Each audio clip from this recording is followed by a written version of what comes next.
নমস্কাৰ বন্ধুসকল, আপোনালোকে চাই আছে ভৰালিছ ইনফো। অৰুণোদয় আঁচনিৰ ধনক লৈ বহুতৰে এটা ডাঙৰ প্ৰশ্ন আছে। যদি ফৰ্মত দিয়া বেংক একাউণ্টত আধাৰ লিংক নাই কিন্তু আন এটা বেংক একাউণ্টৰ লগত আধাৰ লিংক আছে, তেন্তে ধন কোনটো একাউণ্টত সোমাব? এইটো হৈছে আপোনালোকৰ আজিৰ দিনৰ বহুতে সোধা গুৰুত্বপূৰ্ণ কমেণ্ট বা গুৰুত্বপূৰ্ণ প্ৰশ্ন। আজি এই ভিডিঅ'টোত মই একেবাৰে সহজ ভাষাত আপোনালোকক বুজাই দিম, যাতে সকলোৱে বুজি পাই ভিডিঅ'টো নিশ্চয় শেষলৈকে চাই থাকিব বুলি মই আশা কৰিছোঁ। প্ৰথমতে এটা মূল কথা আপোনালোকে বুজি ল'ব লাগিব। অৰুণোদয় আঁচনিৰ ধন এতিয়া বহু ক্ষেত্ৰত আধাৰ পেমেণ্ট ব্ৰিজ ছিষ্টেম অৰ্থাৎ আপোনালোকৰ চৰ্টত কোৱা হয় APBS-ৰ জৰিয়তে পঠিওৱা হয়। ইয়াৰ অৰ্থনো কি হয়? এইটো মানেনো কি হয়? ইয়াৰ অৰ্থ হৈছে কেৱল ফৰ্মত আপোনাৰ একাউণ্ট নম্বৰ লিখিলেই নহ'ব। আধাৰ যিটো বেংক একাউণ্টৰ লগত NPCI মেপিং হৈ আছে, সাধাৰণতে সেই একাউণ্টলৈহে পইচা আপোনাৰ সোমাই যায়।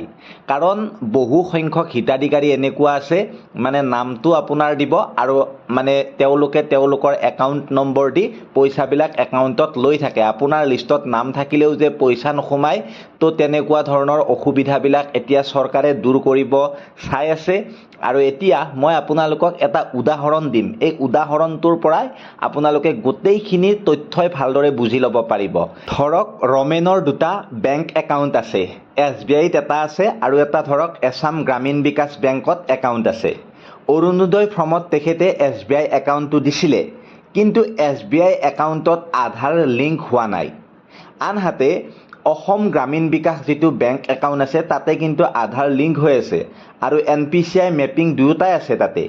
এনে অৱস্থাত আসাম গ্ৰামীণ বিকাশ বেংকত তেওঁৰ পইচাটো যোৱাৰ সম্ভাৱনা বেছি থাকে। অৰ্থাৎ APBS-ৰ জৰিয়তে যিহেতু পে'মেণ্ট যায়, সেইবাবে সেই একাউণ্টটোত পইচাটো যোৱাটো বেছি সম্ভাৱনা থাকে, কাৰণ পে'মেণ্টটো আধাৰ মেপিং চাই পঠিওৱা হয় আজিকালি। আনহাতে আপোনালোকে মন কৰিব, এতিয়া কিছুমানে ভাবিব পাৰে মই ফৰ্মত যিটো একাউণ্ট দিছোঁ সেইটোতেই ধন আহিব। এইটো সকলো সময়ত সঁচা নহ'ব পাৰে। মনত ৰাখিব আপোনালোকে, যদি গভাৰ্ণমেণ্ট আৰু ডিপাৰ্টমেণ্টে APBS ছিষ্টেম ব্যৱহাৰ কৰে, তেন্তে NPCIত আধাৰ যিটো একাউণ্টৰ লগত মেপিং হৈ আছে আপোনাৰ, সেই পে'মেণ্ট আপোনাৰ একাউণ্টলৈ ডাইৰেক্ট গুচি যাব পাৰে। সেইটো মনত ৰাখিব। এতিয়া কি কৰিব লাগিব? বহুতে সুধি আছে কি কৰিম আমি। যদি আপোনাৰ দুটা বা তাতোতকৈ বেছি একাউণ্ট আছে, আপুনি বেংকলৈ গৈ সুধিব মোৰ আধাৰ NPCI মেপিং কোনটো একাউণ্টত আছে।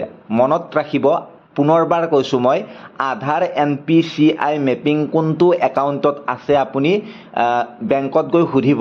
যদি আপুনি বিচাৰে অৰুণোদয়ৰ ধন আন এটা একাউণ্টলৈ আহক, তেন্তে বেংকত গৈ আধাৰ মেপিং আপডেট কৰিব লাগিব আপুনি। সেইটো গুৰুত্বপূৰ্ণ কথা। গতিকে এটা কথা স্পষ্টকৈ আপোনালোকক কৈ দিওঁ, কেতিয়াবা গভাৰ্ণমেণ্ট ডিপাৰ্টমেণ্টৰ পে'মেণ্ট প্ৰচেছে আপোনাৰ বেলেগ হ'ব পাৰে। সেইবাবে আপোনালোকৰ সমস্যা হ'লে বেংক ব্ৰাঞ্চ, অৰুণোদয় অফিচ বা CSC চেণ্টাৰ এইবিলাকত আপোনালোকে যোগাযোগ কৰি ল'ব। আশা কৰোঁ ভিডিঅ'টো চোৱাৰ পিছত আপোনালোকে বুজি পাইছে ফৰ্ম দিয়া একাউণ্টত আধাৰ লিংক নাথাকিলে আৰু আন এটা একাউণ্টত আধাৰ NPCI মেপিং থাকিলে ধন কোনটো একাউণ্টত যোৱাৰ সম্ভাৱনা থাকে। যদি ভিডিঅ'টো আপোনালোকৰ উপকাৰী যেন লাগিল, শেষত মই আপোনালোকক কৈছোঁ লাইক কৰিব, কমেণ্ট কৰিব আৰু শ্বেয়াৰ কৰি আপোনালোকে ভৰালিছ ইনফো চেনেলটো ছাবস্ক্ৰাইব কৰি থ'বলৈ নেপাহৰিব। ধন্যবাদ।